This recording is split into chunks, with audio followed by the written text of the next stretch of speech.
Hi students, this is Veenu with chemistry. Let's study law of reciprocal proportion. Law was given by Richter. This law was given by Richter in 1732. What does this law say? Let's first see the example. For example, we are having the element sodium and hydrogen combining to form sodium hydride,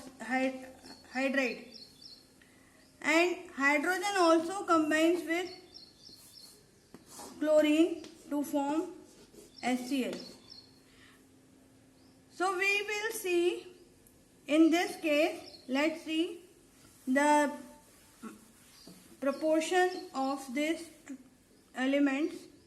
In NaH, if we see, hydrogen is 1 gram and Na is 23 gram, but Cl is not here. In case of HCl, 1 gram of hydrogen and 35.5 gram of chlorine, but no Cl. We will find sodium and chlorine also react to form NaCl. So here NaCl, if we see, here no hydrogen is there, 23 is to 35.5. So what does this law say? That fixed mass of one element combined with two other elements to form two different compounds. Fixed mass of one element combined with other two elements to form two compounds. And these two elements also combine to form a third compound. So we will find that fixed mass of one element, when combined with two other elements, it forms two compounds. And when these two other elements combine to form a third compound, they either combine in the same ratio what was there in the two other compounds, or they bear a simple ratio. Here see, 23 gram of sodium combined with 6 gram of hydrogen in NaH, and 35.5 gram of chlorine combined with 1 gram of hydrogen to form HCl. So they both of them, Na and Cl, sodium and chlorine, combine in the same ratio to form a third compound, NaCl. Let's see one more example.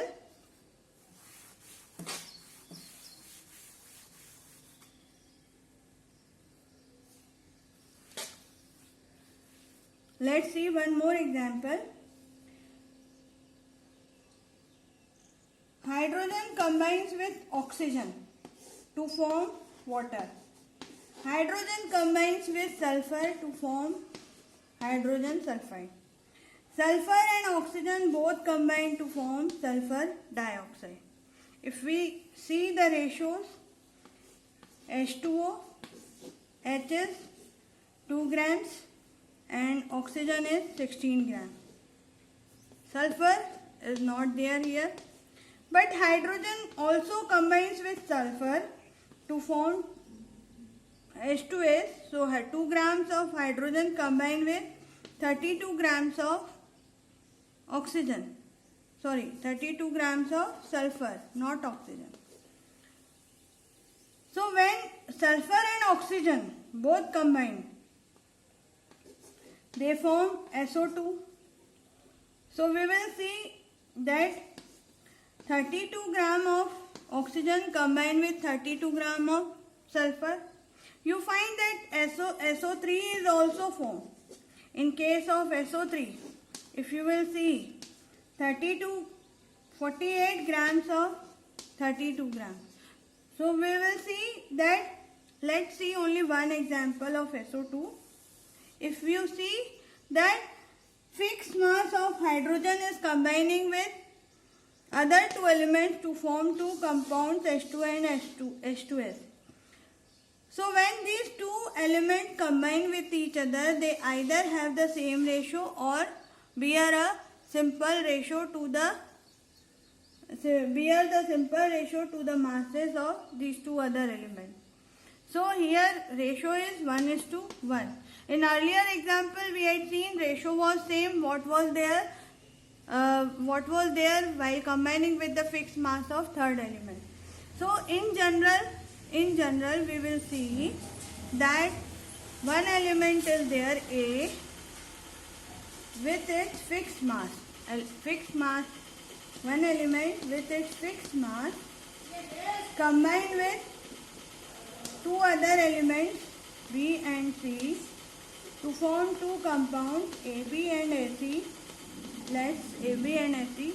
These two elements also combine with to form a third compound, BC.